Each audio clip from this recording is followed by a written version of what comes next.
Hello guys, स्वागत है आप सभी का आपका अपने यूट्यूब चैनल एनएसएन क्लासेस पर। फ्रेंड, जैसा कि आपको थंबनेल में शो कर रहा है कि आज से हम झारखंड की राज व्यवस्था पढ़ने वाले हैं। झारखंड पॉलिटी, ठीक है। तो मैंने आपको ये बहुत ही पहले बताया था कि झारखंड की जो राज व्यवस्था है वो शुरू हो सकती है कुछ एक दो दिनों में, लेकिन थोड़ा टाइम इशू हो जाता है, अपना भी थोड़ा सा ध्यान देना पड़ता है अपने कोचिंग पे। इसके वजह से क्लासेस जो है वो थोड़ी लेट हो जाती है, ठीक है। तो आज से हम पढ़ेंगे क्या, झारखंड की राज व्यवस्था पढ़ेंगे। तो झारखंड की राज व्यवस्था पढ़ने से पहले हम क्या करेंगे, इसकी ऐतिहासिक पृष्ठभूमि को देखेंगे। तो ऐतिहासिक पृष्ठभूमि कहने का मतलब क्या है कि झारखंड का जो गठन हुआ, गठन के बाद यहाँ पे मान लीजिए कि अगर कोई अलग स्टेट का क्या होता है कि निर्माण होता है, तो उसकी अलग क्या होगी, विधानसभा होगी, विधान परिषद होगी, ठीक है। तो वो सब सारी चीजें जो है वो झारखंड के साथ में भी हुई। तो जब हम ऐतिहासिक पृष्ठभूमि देख लेंगे कि जब झारखंड का जब गठन हो जाता है, उसके बाद यहाँ पे हम देखेंगे विधानसभा में सीटें कितनी है, ठीक है। उसके बाद झारखंड में लोकसभा के लिए कितनी सीटें जो है वो निर्धारित की गई हैं, राज्यसभा के लिए कितनी सीटें निर्धारित की गई हैं, वो सारी चीज़ों को हम इस गठन के बाद देखेंगे, ठीक है। तो थोड़ा सा ज़्यादा लंबा तो है नहीं, बस थोड़ा सा है। इसकी ऐतिहासिक पृष्ठभूमि को बस पढ़ लेना है, उसके बाद फिर हम आगे चलेंगे, ठीक है। तो इसकी स्टोरी क्या है, एक डेट है क्या, 22 जुलाई की, 22 जुलाई 1997 की, 22 जुलाई 1997 की। यह वह समय था जब हुआ क्या कि बिहार विधानसभा के द्वारा झारखंड राज्य के गठन हेतु संकल्प पारित कर केंद्र सरकार को भेजा जाता है, ठीक है। यानी कि झारखंड एक अलग राज्य की मांग की गई थी, ठीक है। बिहार विधानसभा के द्वारा झारखंड राज्य के गठन हेतु संकल्प पारित कर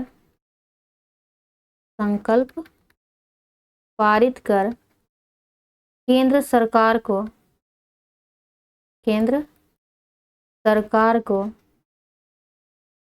भेजा गया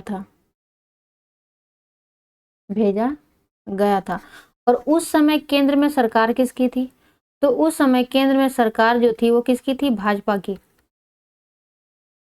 किसकी सरकार थी, भाजपा की, ठीक है।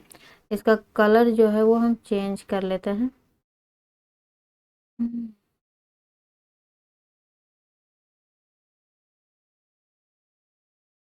ठीक है।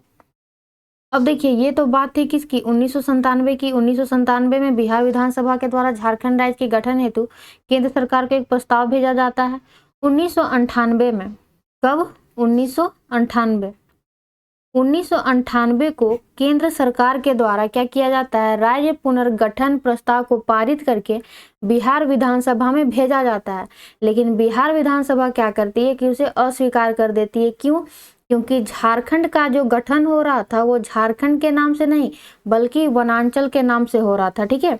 इसके वजह से बिहार विधानसभा द्वारा उसे क्या कर दिया जाता है, उस प्रस्ताव को अस्वीकार कर दिया जाता है, ठीक है। आप यहाँ पे लिख सकते हैं क्या कि केंद्र सरकार के द्वारा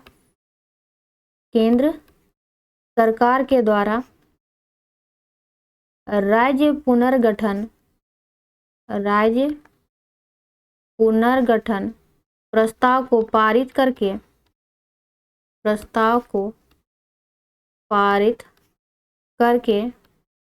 बिहार विधानसभा में भेजा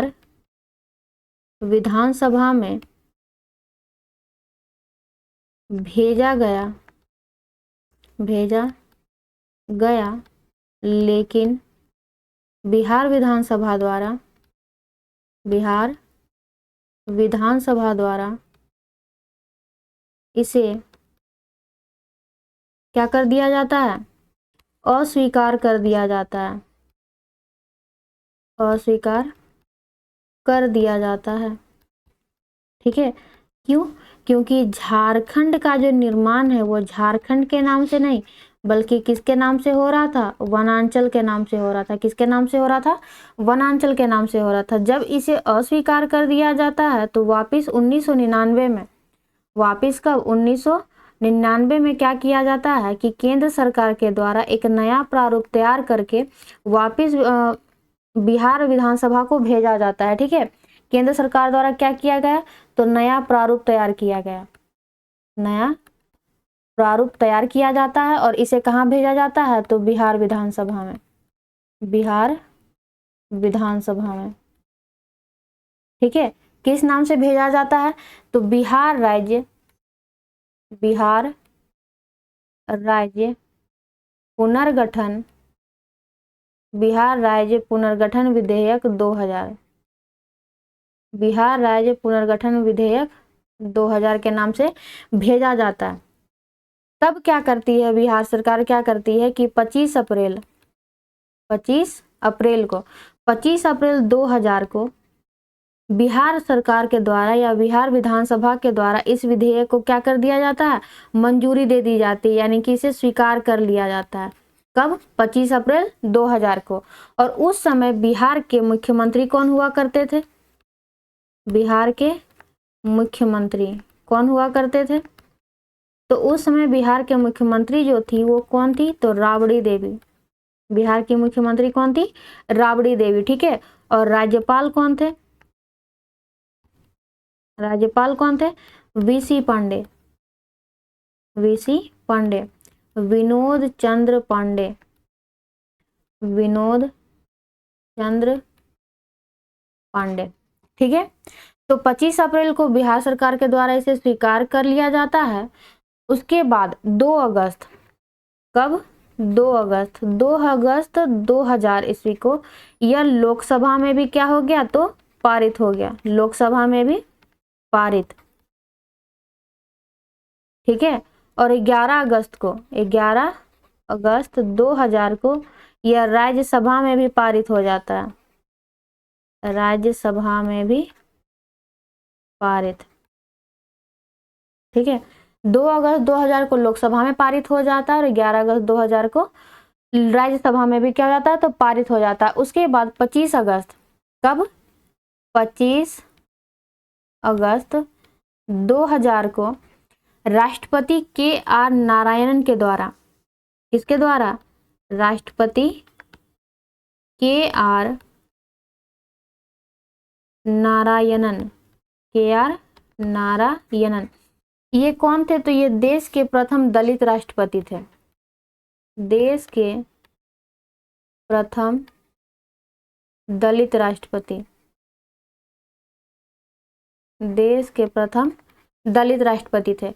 इन्होंने क्या किया? तो 25 अगस्त 2000 को इन्होंने भी क्या किया? तो इस प्रस्ताव पे हस्ताक्षर कर दिया। इन्होंने क्या किया? हस्ताक्षर कर दिया। ठीक है, राष्ट्रपति तो ये थे। ठीक है, अब अगर बात करें कि प्रधानमंत्री कौन थे उस समय, जिस समय झारखंड का गठन हो रहा था उस समय प्रधानमंत्री कौन थे? तो श्री अटल बिहारी वाजपेयी, अटल बिहारी वाजपेयी जी थे प्रधानमंत्री। ठीक है, तो इतनी बातें समझ में आई। अब इसी तरह जब प्रस्ताव में जब हस्ताक्षर कर दिया गया, जब प्रस्ताव पारित हो गया, तो 15 नवंबर, कब? 15 नवंबर 2000 को झारखंड जो है वो देश का 28वां राज्य बन जाता है। झारखंड देश का 28वां राज्य बनकर तैयार हो जाता है। किससे अलग हुआ? बिहार से अलग हुआ। अब झारखंड तो नया नया बना था, तो झारखंड का कोई भी अगर जो राज्यपाल बनेगा या मुख्यमंत्री बनेगा वो क्या होगा? प्रथम होगा। तो झारखंड का प्रथम राज्यपाल कौन बनता है? कौन बने? तो प्रभात कुमार। झारखंड के प्रथम राज्यपाल कौन बने? प्रभात कुमार, जो एक IAS ऑफिसर थे। ठीक है, और प्रथम मुख्यमंत्री कौन बने? प्रथम मुख्यमंत्री कौन बने? तो बाबूलाल मरांडी, बाबूलाल मरांडी। ठीक है, कौन बने? बाबूलाल मरांडी। अब झारखंड का क्या हुआ? गठन हो गया। तो झारखंड का गठन हुआ तो वो भारतीय संविधान में जो आर्टिकल है, जो अनुच्छेद है, तो कितने के अनुच्छेद के मतलब तहत हुआ? ये कौन से अनुच्छेद के तहत हुआ? तो झारखंड का गठन आर्टिकल 3 के तहत हुआ। आर्टिकल 3 के तहत, जिसमें क्या कहा गया है कि देश में किसी भी राज्य में से किसी के क्षेत्र को अगर अलग कर दिया जाए, ठीक है, या दो या दो से अधिक राज्यों को मिला करके एक नए राज्य की क्या किया जाए? तो निर्माण की जा सकती है, ठीक है। तो आर्टिकल 3 के तहत झारखंड का क्या हो जाता है? निर्माण हो जाता है, या झारखंड का गठन हो जाता है आर्टिकल 3 के तहत, ठीक है। तो अब झारखंड का तो गठन हो गया, झारखंड का तो गठन हो गया। अब मैंने आपको बताया था क्या कि अगर मान लीजिए कि कोई भी अगर राज्य है, ठीक है, कोई भी अगर राज्य है जो टूट के उससे कोई अगर नया राज्य बनता है तो उसकी भी क्या होगी? विधानसभा होगी। सारी अपनी अपनी क्या होगी? सेपरेट सेपरेट सबकी विधानसभा होगी, ठीक है। तो झारखंड में क्या हुआ? यहाँ का जो विधानमंडल बना वो क्या बना? विधानसभा। क्या बना? विधानसभा। तो अगर आपको पूछ दिया जाए एग्जाम में क्या कि झारखंड में विधानमंडल का जो स्वरूप है वो कैसा है? तो एक सदनात्मक है। कैसा है? एक सदनात्मक, ठीक है। विधानसभा क्या है? विधानसभा, ठीक है। यहाँ पे विधान परिषद नहीं है। अब बात करते हैं झारखंड में विधानसभा की सीटों की। तो कितनी सीटें हैं? 82 सीटें हैं। कितनी सीटें हैं? 82 सीटें। अब इसमें जो 82 सीटें आपको नजर आ रही हैं, इन 82 सीटों में जो है वो आवंटन किया गया है। जैसे कि जो 81 सीटें होती हैं वो क्या होती हैं? तो निर्वाचित होती हैं। निर्वाचित यानी कि इनके लिए जो है वो वोटिंग किया जाता है। लेकिन एक जो सीट है, ये जो आपको यहाँ पे नजर आ रहा है एक सीट, ये सीट जो होता है ये एंग्लो इंडियन के लिए होता है। एंग्लो इंडियन के लिए होता है, ठीक है। जो एक क्या होता है? मनोनीत सदस्य होता है। क्या होता है? मनोनीत सदस्य। और इसका मनोनयन जो है वो किसके द्वारा किया जाता है? मनोनयन किसके द्वारा किया जाता है? तो राज्यपाल के द्वारा। किसके द्वारा किया जाता है मनोनयन? राज्यपाल के द्वारा, ठीक है। आर्टिकल 333 के तहत, आर्टिकल 333 के तहत, ठीक है। इसे याद रखिएगा कि एक जो सीट होती है उसका, वो सीट जो होती है वो मनोनीत सदस्य के लिए होती है और उसका मनोनयन कौन करता है? तो राज्यपाल, ठीक है। आर्टिकल 333 के तहत। अब बात है किसकी? तो एंग्लो इंडियन की। तो एंग्लो इंडियन का मतलब क्या समझते हैं? एंग्लो इंडियन का मतलब वो होता है कि जब भारत से जब अंग्रेज जो है वो अपने जब देश चले जाते हैं तो उस समय उन्होंने, उससे पहले जो है भारत में जितनी भी स्त्रियों के साथ उन्होंने विवाह किया और उनसे जो संतान की उत्पत्ति हुई, ठीक है, वो तो चले गए विदेश। जो अंग्रेज थे वो तो चले गए विदेश, लेकिन जिन औरतों के साथ या जिन महिलाओं के साथ उन्होंने शादी की, विवाह की, ठीक है, तो उनसे जो उनकी संतान की उत्पत्ति हुई तो वो तो यहीं ना रह जाएंगे। तो आखिर उनका जो क्या बोल सकते हैं कि एक वंशज के जैसे हो गया कि नहीं वो लोग, ठीक है। तो वही लोग कहलाते हैं क्या? एंग्लो इंडियन कहलाते हैं। क्या कहलाते हैं उन लोग? एंग्लो इंडियन कहलाते हैं, ठीक है। अब देखिए यहाँ पे कि एक सीट किसके लिए हुई? एंग्लो इंडियन के लिए। अब यहाँ पे जो 81 सीटें हैं इनका भी क्या हुआ? तो आवंटन हो गया। कितना कितना में? तो 44, 9 और 28। ये जो 44 सीट आपको नजर आ रहा है ये होता है क्या? तो अनरिजर्व कैटेगरी के लिए होता है। अनरिजर्व कैटेगरी के लिए होता है, ठीक है। यानी कि ये रिजर्व नहीं है। ये क्या है? ये रिजर्व नहीं है, ठीक है। यानी कि ये अनारक्षित है। उसके बाद यहाँ पे जो आपको 9 सीटें नजर आ रही हैं ये किसके लिए आरक्षित है? तो एससी के लिए, ठीक है, अनुसूचित जातियों के लिए, अनुसूचित जाति के लिए। और यहाँ पे जो आपको 28 सीट जो नजर आ रहा है ये किसके लिए आरक्षित है? तो एसटी के लिए, यानी कि अनुसूचित जनजातियों के लिए ये आरक्षित है। अनुसूचित जनजातियों के लिए आरक्षित, यानी कि ये और ये दोनों जो है वो कैसी सीटें हैं? तो आरक्षित सीटें हैं।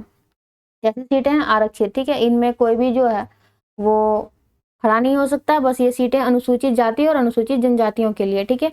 और ये जो है ये अनारक्षित है, यानी कि इसमें जो है आपकी कोई भी जो है वो इसमें खड़े हो सकते हैं, ठीक है। अब यहाँ पे बात जैसे विधानसभा है, ठीक है। तो विधानसभा के जो सदस्य होते हैं विधानसभा के जो यहाँ पे जितने भी आपको सीटें नजर आ रही हैं, ये क्या है, विधानसभा के सदस्यों के लिए है, ठीक है। तो विधानसभा के सदस्यों को क्या कहा जाता है, तो विधानसभा के सदस्यों को कहते हैं हम लोग विधायक। क्या कहते हैं, विधायक। विधायक का नाम तो आपने सुना होगा, बहुत से लोग अपने अपने क्षेत्र से, जैसे कोई कोई जो विधायक रहते हैं उनका नाम रहता है कि नहीं, ठीक है। तो विधायक से तो आप लोग परिचित ही हैं, ठीक है। तो विधायक को इंग्लिश में हम लोग क्या कहते हैं, एमएलए। क्या कहते हैं, एमएलए, ठीक है। Member of legislative assembly, member of legislative assembly, ठीक है। तो ये है क्या, विधायक। तो इतना समझ में आया कि विधानसभा में सीटों की संख्या कितनी है, तो 82, जिसका आवंटन किसमें किया गया है, 81 और 1 में। 81 सीटें जो है वो कैसी है, निर्वाचित सीटें हैं, जबकि एक जो सीट है वो किसके लिए होती है, तो मनोनयन एंग्लो इंडियन के लिए। किसके लिए होती है, एंग्लो इंडियन के लिए होती है, ठीक है। उसका मनोनयन कौन करता है, तो राज्यपाल करता है, आर्टिकल 333 के तहत। अब चलते हैं हम आगे, जिस तरह विधानसभा उसी तरह हम क्या पढ़ेंगे, तो झारखंड में लोकसभा और राज्यसभा के लिए कितनी सीटें जो है वो निर्धारित की गई है, तो वो चीज को हम यहाँ पे देखेंगे, ठीक है। तो पढ़ेंगे हम संसद, इसमें कुल सीटों की संख्या कितनी है, तो 20। कुल सीटों की संख्या कितनी है, 20, ठीक है। जिसमें लोकसभा के लिए कुल सीटें कितनी निर्धारित की गई हैं, तो 14। कितनी निर्धारित की गई है, 14। जबकि राज्यसभा के लिए कुल सीटों की संख्या कितनी है, 6। कुल सीटों की संख्या 6 है, ठीक है। अब यहाँ पे जो आपको 14 सीटें नजर आ रही है, उसमें भी इसका आवंटन किया गया है किसमें किसमें, तो 8, 1 और 5 में। 8, 1 और 5। जो 8 जो सीटें हैं वो कैसी सीटें हैं, तो अनरिजर्व सीटें हैं, अनरिजर्व कैटेगरी की हैं, ठीक है।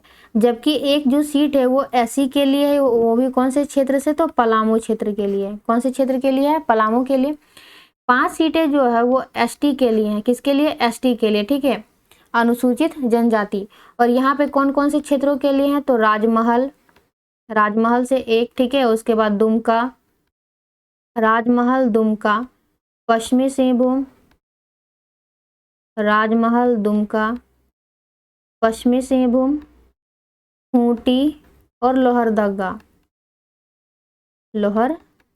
ठीक है। राजमहल, दुमका, पश्चिमी सिंहभूम, खूंटी और लोहरदगा, ठीक है। लोकसभा के लिए कितने सीटों का आवंटन किया गया, 14, और राज्यसभा के लिए 6। टोटल दोनों को अगर मिला दिया जाए तो कुल सीटों की संख्या 20, ठीक है।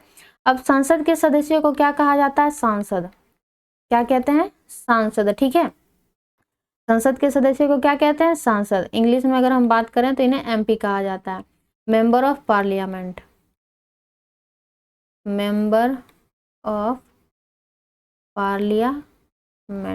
ठीक है, मेंबर ऑफ पार्लियामेंट, ठीक है। अगर आपको पूछा जाए कि झारखंड में सबसे बड़ा संसदीय क्षेत्र कौन सा है, तो पश्चिमी सिंहभूम। सबसे बड़ा संसदीय क्षेत्र कौन सा है, पश्चिमी सिंहभूम, ठीक है। और अगर छोटे की बात की जाए तो सबसे छोटा जो संसदीय क्षेत्र कौन सा है, तो चतरा। सबसे छोटा संसदीय क्षेत्र कौन सा है, चतरा, ठीक है। इतनी बातें याद रहेंगी। चलते हैं हम आगे। तो आगे क्या है, तो ये चीजें तो हमने जान लिया कि विधानसभा और संसद तो हमने देख लिया।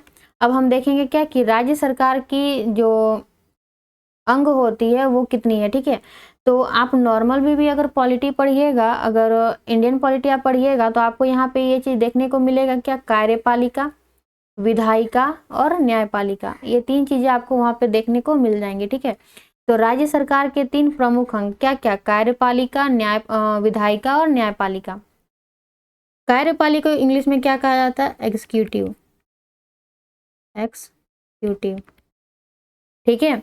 विधायिका को क्या कहते हैं, लेजिस्लेचर,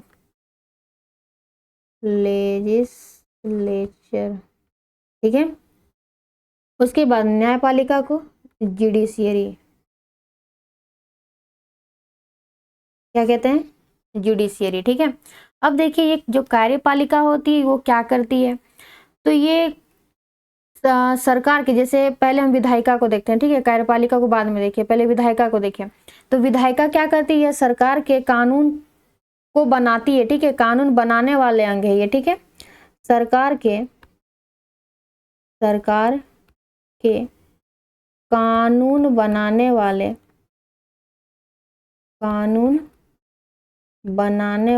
अंग, सरकार के कानून बनाने वाले अंग, ठीक है। इसका काम क्या होता है, कानून बनाना। कार्यपालिका का काम क्या होता है, तो कानूनों का कार्यान्वयन करना, ठीक है। सरकार के कानूनों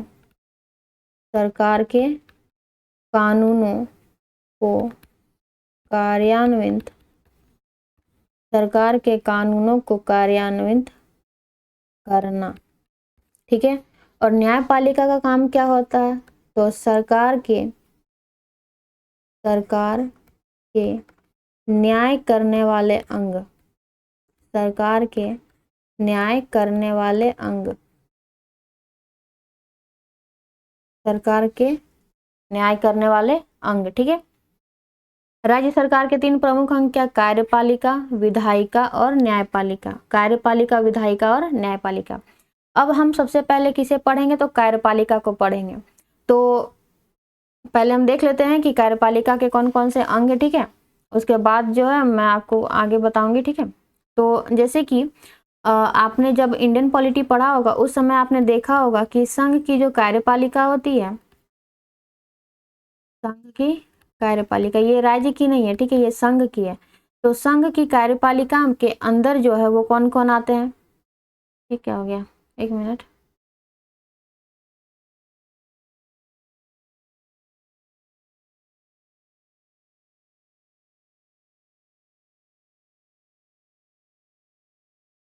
संघ की जो कार्यपालिका है उसके अंदर कौन कौन आते हैं, तो सबसे पहले आते हैं कौन, राष्ट्रपति, ठीक है। उसके बाद उपराष्ट्रपति, राष्ट्रपति, उपराष्ट्रपति, प्रधानमंत्री एवं मंत्रिपरिषद, प्रधानमंत्री एवं मंत्रिपरिषद, ठीक है। और एक कौन आते हैं, तो महान्यायवादी, ठीक है। उसी प्रकार जैसे संघ की कार्यपालिका में कौन आए, राष्ट्रपति, उपराष्ट्रपति, प्रधानमंत्री, मंत्रिपरिषद और महान्यायवादी। तो जो राष्ट्रपति होते हैं वो क्या होते हैं, तो ये संवैधानिक प्रमुख होते हैं, ये क्या होते हैं, संवैधानिक प्रमुख। लेकिन जो प्रधानमंत्री होते हैं ये कौन होते हैं, प्रधानमंत्री जो होते हैं ये कौन होते हैं, तो ये शासन प्रमुख होते हैं, वास्तविक प्रमुख होते हैं, वास्तविक प्रमुख, ठीक है। यानी कि नाम का क्या है कि ये जो प्रमुख है, लेकिन जितने भी कार्यभार होते हैं वो किस पे होते हैं, तो प्रधानमंत्री के ऊपर होते हैं। ठीक उसी प्रकार जो है वो राज्य की कार्यपालिका भी होती है, ठीक है। राज्य की कार्यपालिका, तो इसके अंदर कौन कौन आते हैं, तो राज्यपालिका के अंदर राज्य की कार्यपालिका के अंदर कौन कौन आते हैं, राज्यपाल, ठीक है, मुख्यमंत्री, राज्यपाल, मुख्यमंत्री, मंत्रिपरिषद और महाधिवक्ता, ठीक है। राज्यपाल, मुख्यमंत्री, मंत्रिपरिषद और महाधिवक्ता। अब बात करते हैं राज्यपाल की, तो ये क्या होता है, ये संवैधानिक प्रमुख होता है राज्य का क्या होता है, ये संवैधानिक प्रमुख होता है, ठीक है। मुख्यमंत्री क्या होता है, तो ये राज्य का क्या होता है, वास्तविक प्रमुख होता है, राज्य का क्या होता है, वास्तविक प्रमुख होता है, ठीक है। तो देखिए ये जो राज्यपाल है वो क्या है, राज्य का संवैधानिक प्रमुख, यानी कि ये बस बोल सकते हैं कि नाम मात्र क्या है, ये प्रमुख है, बाकी सारी चीजें जो है वो मुख्यमंत्री और मंत्रिपरिषद के हाथों में होती है, ठीक है। अगर कुछ भी फैसले जो है अगर राज्यपाल को लेने होते हैं तो उससे पहले वो मंत्रिपरिषद से क्या करता है, वो सलाह लेता है, ठीक है। वो मंत्रिपरिषद से क्या करता है, सलाह लेता है। तो ये जो आप देख रहे हैं यहाँ पे राज्य की कार्यपालिका, जिसमें मैंने आपको 4 चीजें बताई, क्या क्या, राज्यपाल, मुख्यमंत्री, मंत्रिपरिषद और महाधिवक्ता। इन चारों को जो है हम अगले वीडियो में पढ़ेंगे, ठीक है, क्योंकि अभी ज़्यादा टाइम नहीं है मेरे पास, मुझे अपने भी कोचिंग में भी जाना है, ठीक है। तो ज़्यादा टाइम नहीं होने की वजह से ये जो टॉपिक है ये यहीं तक आज मैं रखती हूँ, ठीक है। इसका कल जो है इसे मैं पढ़ा दूंगी, चारों को आपको समझा भी दूंगी, और इसका जो PDF है वो हमारे टेलीग्राम चैनल पे आपको ईजिली मिल जाएगा, ठीक है। तो उम्मीद करती हूँ कि आपको ये सारी चीज़ें जो है वो समझ में आई होगी। अगर समझ में आई है तो एक लाइक ज़रूर कीजिएगा, एक लाइक ज़रूर कीजिएगा, और अपने दोस्तों से अधिक शेयर किया कीजिए, ठीक है। इससे क्या होगा कि और भी लोग जो है वो हमसे जुड़ पाएंगे और अधिक से अधिक लोग जो है वो पढ़ भी सकेंगे, क्योंकि एग्ज़ाम जो है अब नज़दीक आ रहा है। तो अपने भी पढ़ाई में ध्यान दीजिए और इधर उधर ज़्यादा मन आप भटकाइए नहीं, बस रिवीजन कीजिए अधिक से अधिक, और जितनी भी चीज़ें आपको दी जाती हैं उसे ध्यान से देखिए, और अपने बुक की, ये सब अगर बुक है तो बुक से ही पढ़िए, और PDF तो आपको दे ही दिया जाता है, नोट्स बनाने का ज़रूरत भी नहीं है। लेकिन अगर लगे कि नोट्स बनाइए तो फिर आप नोट्स बना सकते हैं, ठीक है। चलिए तो फिर मिलते हैं अब अगले वीडियो में, तब तक के लिए bye bye and take care.